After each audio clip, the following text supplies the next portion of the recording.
Magandang araw, magandang buhay, mabuting tao. Balintang kultura. Ang kultura ay tumutukoy sa paraan ng pamumuhay ng isang komunidad. Ang kultura ay may mga iba't ibang uri tulad ng material at di material. Ngunit ano nga ba ang material na kultura? Ang material na kultura ay tumutukoy sa mga bagay na ating nahahawakan. Ito rin ay mga nililikha ng mga tao tulad ng pananamit, pagkain, tirahan,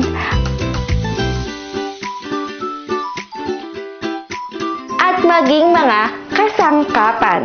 Ano naman ang di-material? Ang di-material ay hindi nahahawakan ngunit nakikita, tulad ng pananalita,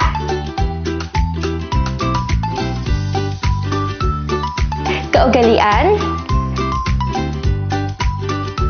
edukasyon,